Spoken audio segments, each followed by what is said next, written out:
Bonjour tout le monde et bienvenue sur ma chaîne Alizé Tarot Astro. On se retrouve aujourd'hui pour la guidance mensuelle pour les personnes qui sont nées sous le signe astrologique chinois du cochon pour le mois de novembre du coup. C'est déjà maintenant le troisième round de vidéos qu'on fait sur cette chaîne, donc pour ceux qui connaissent, vous savez déjà votre signe astrologique chinois a priori. Pour ceux qui débarquent sur ma chaîne pour la première fois, je vous invite à faire votre recherche de votre côté. C'est une information que vous pouvez trouver très facilement, notamment sur internet, quel est votre signe chinois. Et puis moi, je vais revenir tout de suite très rapidement sur les années qui sont concernées par le signe astrologique chinois du cochon. Donc c'est parti, si vous êtes né en 1935, en 1947, en 1959, en 1971, 1983, 1995, 2007 ou 2019, vous êtes né sous le signe du cochon, à moins que vous soyez né en tout début d'année, c'est-à-dire janvier ou début février, puisqu'on parle ici d'année chinoise. Dans ce cas-là, vous serez peut-être concerné par un autre signe et encore une fois, je vous invite à faire cette démarche pour le découvrir. Je vous présente le programme pour aujourd'hui, ça va ressembler beaucoup à ce qu'on a fait au mois dernier, c'est-à-dire une première partie générale, on va aller tirer 7 cartes de l'oracle du tarot, Lucid Dreams Beginner Tarot de Saint-Soleil, puis on ira tirer une 8e carte un petit peu plus personnalisée avec l'oracle des maîtres chats et il y en aura une différente pour chaque élément, c'est pour ça que je dis que c'est un petit peu plus personnalisé. Voilà. Allez, du coup sans plus attendre, on va aller mélanger le paquet et on va se lancer.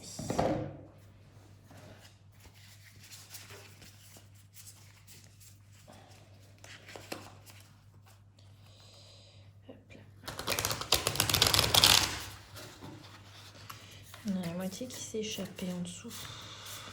Voilà.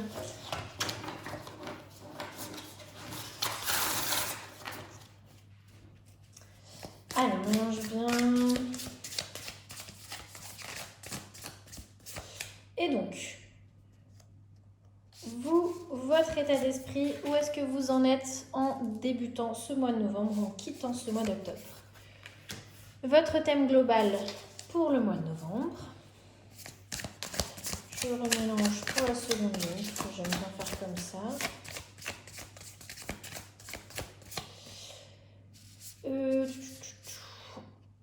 Un accomplissement pour vous ce mois-ci, quelque chose qu'il faudra éviter et au contraire quelque chose que vous pouvez accueillir. Et je remélange pour la troisième et dernière ligne. Les obstacles auxquels vous devrez faire face. Je vais aller chercher celle-là. Où est-ce que vous pourrez trouver du réconfort ce mois-ci, justement peut-être pour faire face, et une action que vous pouvez entreprendre. Voilà. Je remets tout droit parce que je suis un peu maniaque sur les bords. Voilà, ça va si mal. Et on découvre tout ça ensemble. Allez, c'est parti. Donc on commence avec vous, votre état d'esprit. Où est-ce que vous en êtes en entamant ce mois de novembre, en quittant ce mois d'octobre? Alors, on a le 2 de bâton dans son sens renversé.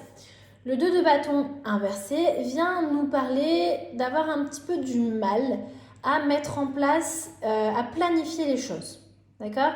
Ça vient nous parler de vouloir planifier plein de choses, mais de ne pas y arriver. Que ce soit pour des raisons internes, peut-être parce que vous ne voulez pas prendre de risques, parce que vous avez peur de prendre des risques, parce que ça va impliquer de devoir faire certains paris que vous n'avez pas forcément envie de faire. Ça peut être également pour des raisons externes. Et on a vu qu'on a terminé le mois d'octobre avec l'annonce d'un nouveau confinement, avec une date de fin pas certaine, on va dire. Donc ça peut être une raison aussi pour laquelle vous avez un peu l'impression que vous avez du mal à planifier les choses en débutant ce mois de novembre 2020.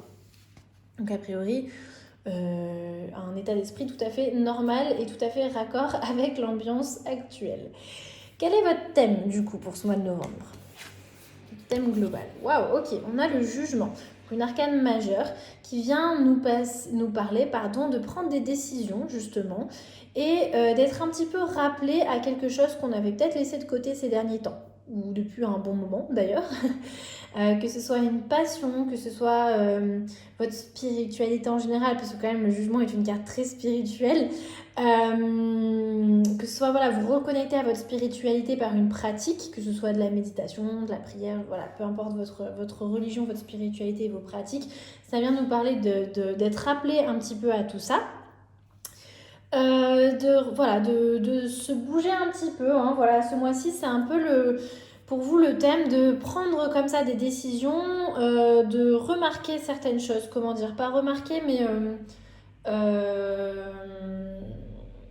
prendre note plutôt que remarquer, en tout cas réaliser, voilà, c'est réaliser certaines choses, des réalisations, des prises de conscience qui vont entraîner du coup des décisions et un changement dans vos valeurs actuelles quotidiennes. Voilà pour vous le thème global pour ce mois de novembre. Donc quelque chose de très intéressant a priori, quelque chose plutôt tourné vers la spiritualité, vers vos valeurs propres. Quel va être votre accomplissement du coup ce mois-ci? On a le 6 de bâton. Le 6 de bâton dans le sens des accomplissements. Alors, il vient se présenter en sens renversé. Donc, il peut nous parler dans le sens renversé de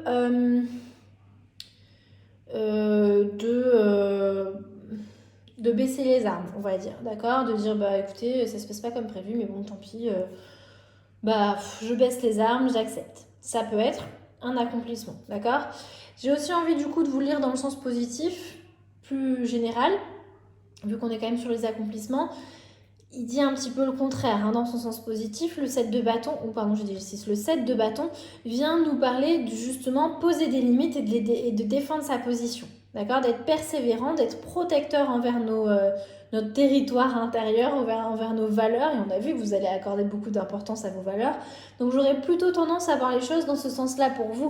Ce mois-ci, un accomplissement, le 7 de bâton vient nous parler de se défendre pour les valeurs qui sont les nôtres. De savoir poser des limites claires, de savoir protéger nos positions. Voilà votre accomplissement ce mois-ci. Qu'est-ce qu'il va falloir éviter par contre? Alors, on a la reine d'épée inversée. La reine d'épée inversée vient nous parler de manipulation, d'accord? D'être un peu de personnes qui sont un peu froides,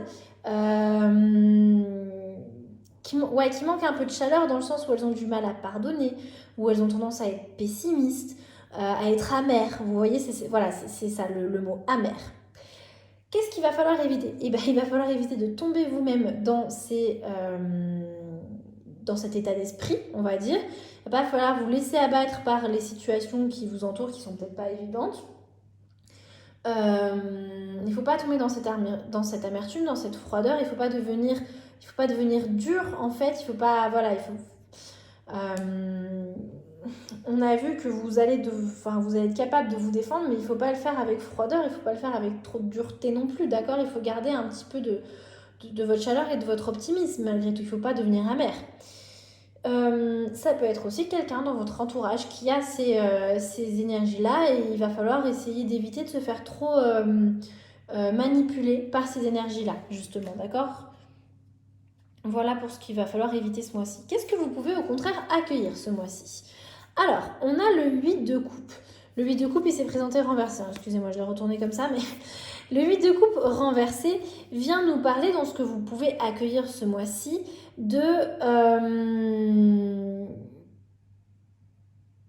d'apprendre de notre passé. D'accord?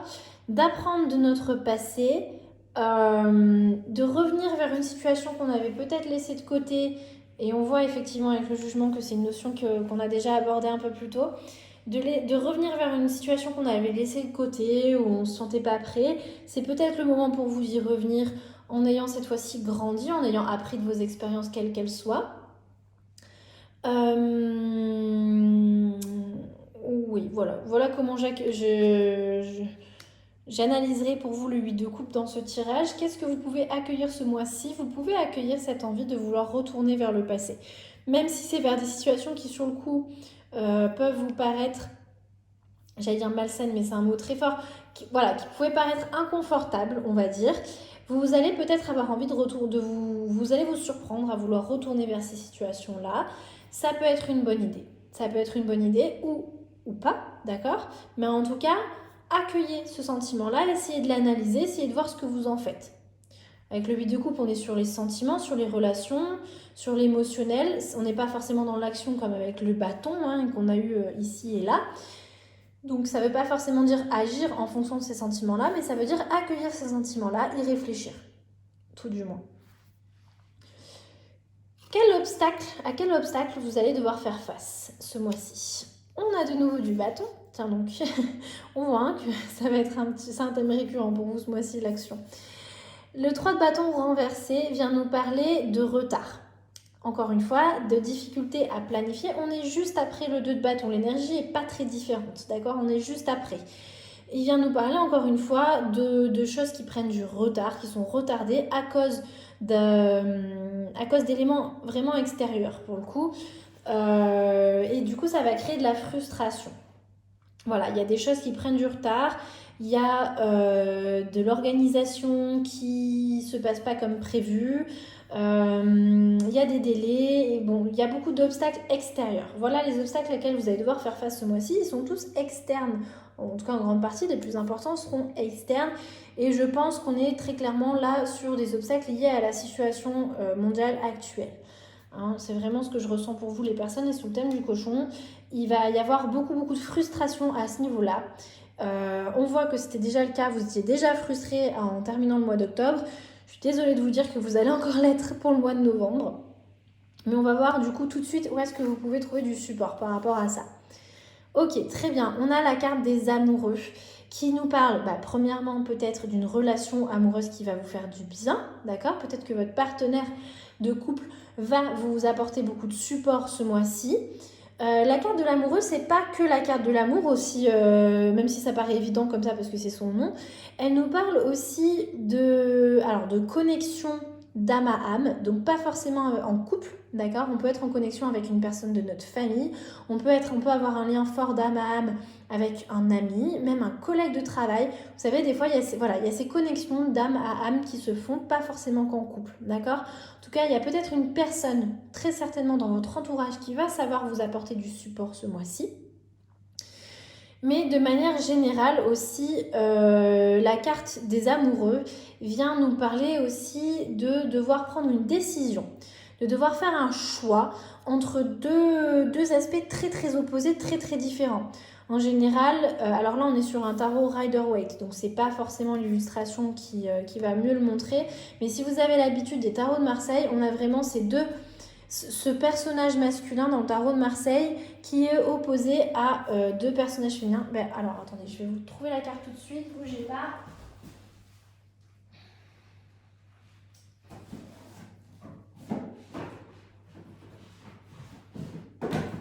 Quoi de mieux pour illustrer mon propos que de prendre la carte du tarot de Marseille. Alors, il faut juste que je la retrouve. Alors, la carte de l'amour. Alors, je vais essayer de ne pas perdre trop de temps sur la vidéo non plus, sinon vous allez vous lasser et partir, c'est pas le but. Mais on va essayer quand même rapidement de la trouver. Vous allez voir qu'elle va être à la toute fin, évidemment. Alors, la carte de l'amour, où est-elle? Non, alors on n'est pas sur un tarot de Marseille tout à fait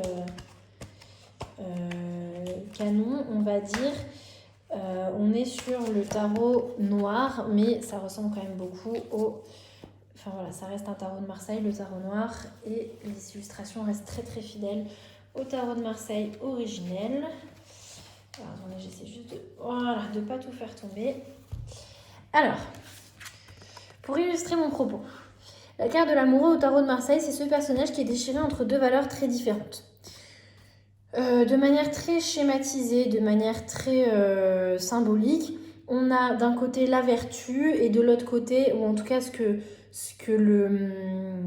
les envies un peu plus mentales qui viennent plaire plutôt à nos valeurs, à ce que la société attend de nous. Et d'un autre côté, on a les valeurs plus du cœur. D'accord? Nos désirs les plus profonds qui ne sont pas forcément toujours bien vus par la société ou par nos proches, mais qui nous animent de manière différente. Et on a ce personnage qui est déchiré entre les deux. Il n'y a pas de bonne ou de mauvaise réponse, hein, en l'occurrence, Mais voilà, je trouvais ça important du coup pour illustrer mon propos de vous montrer, c'était plus simple. Du coup, tout ça pour dire que la carte de l'amoureux vient nous parler aussi de devoir peut-être faire un choix à ce niveau-là, de devoir faire un choix entre deux valeurs qui nous semblent complètement opposées, radicalement différentes et et peut-être que vous allez pouvoir trouver du support justement en laissant une de côté et en faisant un choix. Donc deux options d'interprétation pour moi pour cette carte. Soit vous allez pouvoir trouver du support dans une personne avec qui vous partagez un lien très fort, soit vous allez pouvoir trouver du support en tranchant, d'accord, en tranchant entre deux choses qui vous paraissent totalement opposées. Voilà, et du coup, quelle action vous pouvez entreprendre pour finir? Ce mois-ci, vous pouvez entreprendre... Alors, on a le 8 d'épée. Le 8 d'épée vient nous parler de se libérer. Hein. Elle est enchaînée comme ça, on la sent un peu, quelque peu limitée dans ses mouvements, on va dire. Mais les épées sont à portée de main, vraiment, et elle n'est pas ligotée si fort. On voit que c'est surtout qu'elle a un bandeau sur les yeux et qu'elle ne s'en rend pas compte que ces épées-là sont juste à portée de main. Le 8 d'épée, avec les épées, on est dans le mental, d'accord ? Je pense que c'est pour ça que j'avais un petit peu cette impression avec la carte des amoureux avant qu'il y avait quelque chose au niveau mental qui vous faisait réfléchir. Le 8 d'épée vient nous parler de trancher ces liens justement, d'essayer de voir un petit peu plus clairement les choses et de laisser de côté, de se libérer de ce qui nous pèse. Alors, je pense qu'effectivement c'était ça que je devais ressentir dans la carte précédente par rapport à cette notion de choix. Il y a peut-être une des deux options qui vous pèse plus que l'autre. Donc par rapport à je ne sais quelle situation, hein, on est sur un tirage général donc je ne sais pas tout. Mais il y a cette notion, ce mois-ci, une action que vous pouvez entreprendre, c'est vraiment de laisser de côté quelque chose qui vous pèse pour vous libérer, vous vous en sentirez bien mieux. Donc si je reprends un petit peu tout ça de manière globale, parce qu'en plus avec la pause amoureuse, je me suis un peu égarée pendant 1 minute. On voit que ce mois-ci, il y a eu de la frustration. Vous commencez le mois avec de la frustration, et il va y en avoir encore. On va pas se mentir. Il y a cette frustration par rapport au contexte actuel, par rapport aux éléments extérieurs, de ne pas pouvoir planifier les choses autant que vous le souhaiteriez, de ne pas pouvoir, d'y avoir des délais qui vous embêtent concrètement. On sent que ça va être frustrant. Vous pouvez trouver du support, du bien-être, de l'aide dans une relation avec quelqu'un qui vous est très cher d'ailleurs c'est pas obligatoirement l'un des deux, ça peut être les deux. Donc ou en tranchant entre deux choix qui vous semblent radicalement opposés, qui peuvent se présenter à vous. De manière générale, on voit que ce mois-ci, il va falloir vous défendre pour ce que vous voulez.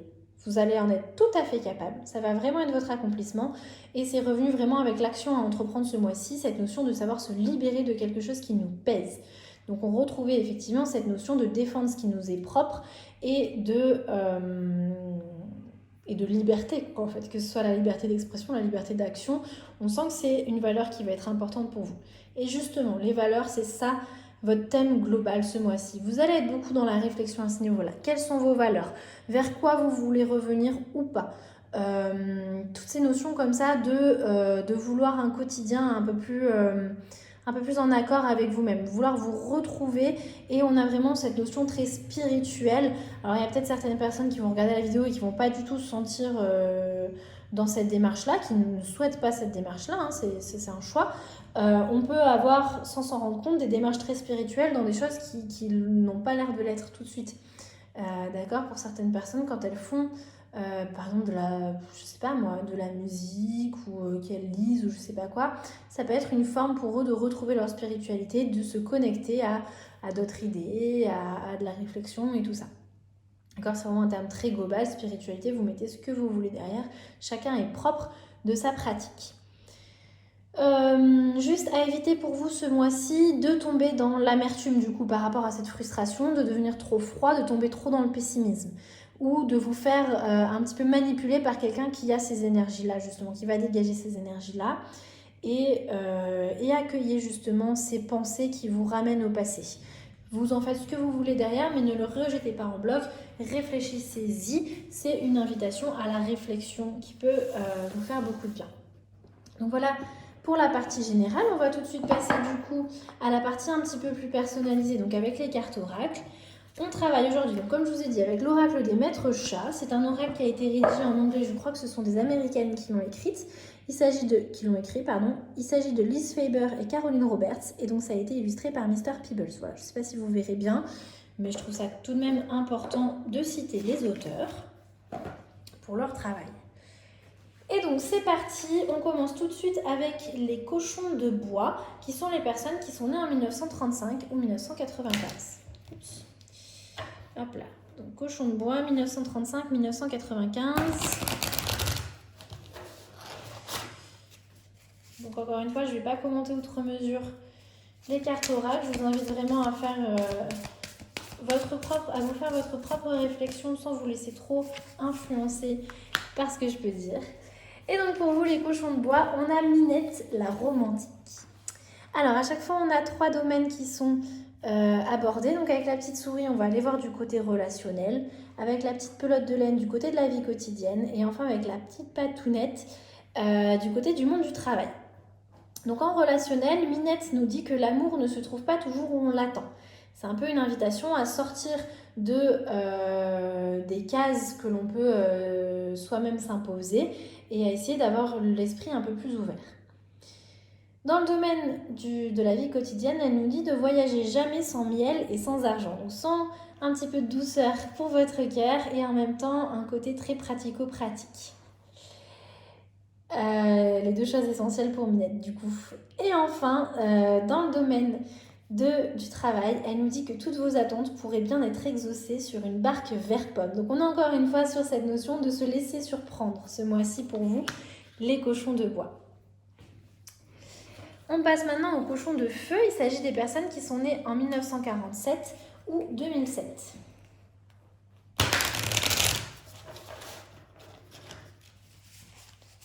Donc 1947-2007, cochon de feu.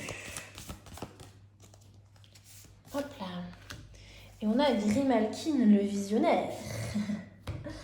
Alors, qu'est-ce qu'il nous dit dans le domaine relationnel? Ne tentez jamais de prédire l'avenir d'une relation, vous pourriez être déçu. Grimalkin, il vient vous rappeler un petit peu de vivre le moment présent un petit peu plus. Même si c'est un visionnaire. Par contre, au niveau de la vie quotidienne, il nous dit pensez au futur, mais vivez l'instant présent. D'accord? Encore une fois, rappelez-vous de l'instant présent. Ça ne vous empêche pas de prévoir les choses à l'avenir. On voit que vous êtes là-dedans, d'ailleurs, dans la prédiction, dans l'envie de planifier. Mais voilà, vivez aussi l'instant présent. Et enfin, dans le domaine du monde du travail, restez fidèle à votre vision des choses, même si personne ne la partage. Donc, on retrouve ce 7 de bâton qui vient défendre ses valeurs. Voilà pour vous les cochons de feu. On passe tout de suite aux cochons de terre, donc les personnes qui sont nées en 1959 ou 2019.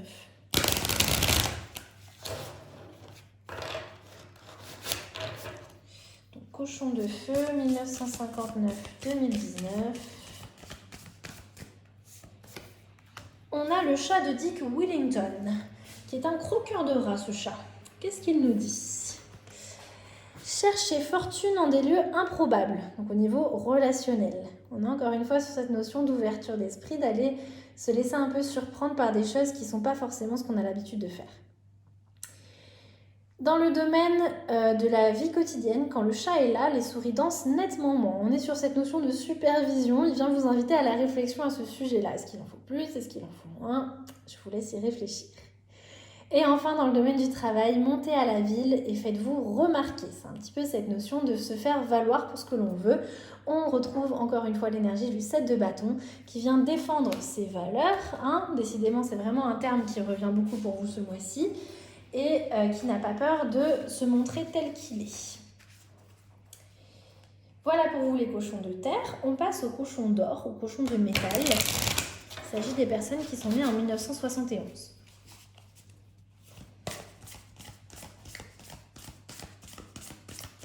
Cochon d'or, cochon de métal, 1971.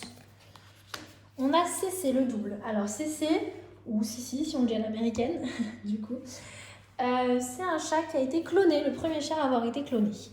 Et donc qu'est-ce qu'il vient nous dire dans le domaine relationnel, il vient nous dire soyez fidèles à toutes les versions de vous-même. D'accord ? Il vient vous demander d'embrasser un peu toutes ces différentes personnalités, toutes ces différentes facettes de notre personnalité.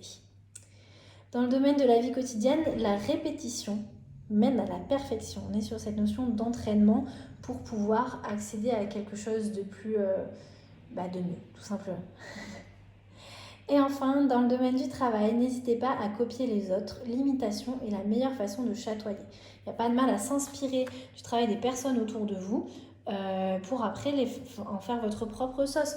Tout le monde, on apprend par imitation après tout, depuis qu'on est tout bébé. Je ne vous demande pas de plagier, mais de savoir vous inspirer un petit peu de tout ça.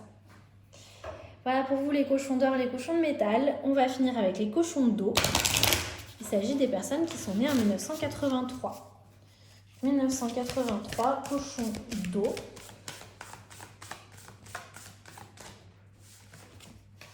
On a... Oh, je l'ai mis à l'envers. On a Henchcat, l'acolyte du grand méchant. Ah oui, c'est vrai qu'il fait très méchant James Bond. Les rôles ont été un petit peu inversés d'ailleurs. Alors, dans le domaine relationnel, soumettez vos proies d'un regard. On vient nous parler un peu de magnétisme, ce Henchcat. Dans le domaine de la vie quotidienne, visualisez la voie vers la domination du monde et tenez-vous-y. On est de nouveau sur cette énergie d'aller défendre ses valeurs jusqu'au bout. Et enfin, dans le domaine du travail, vous aurez toujours l'air puissant dans un grand fauteuil, aussi petit et poilu que vous soyez. Il vient nous parler de savoir se mettre en position, d'accord ? C'est-à-dire que quand on dit l'habit ne fait pas le moine, ça le fait un petit peu quand même, ok ? Donc n'hésitez pas à vous mettre dans un environnement qui vous mettra un petit peu plus en valeur dans le travail, d'accord ? Voilà donc qui conclut notre tirage pour le mois de novembre 2020 pour les personnes qui sont nées sous le signe astrologique chinois du cochon. J'espère que ça vous aura plu, que ça vous aura intéressé, que ça vous aura ouvert quelques pistes de réflexion. Je vous donne rendez-vous dans la partie commentaires pour discuter de tout ça. Et si vous souhaitez encourager mon travail, je vous invite à liker, partager, commenter, vous abonner, tout ça, vous connaissez la chanson. Et puis moi je vous remercie d'avoir regardé jusqu'au bout et je vous dis à une prochaine. Salut!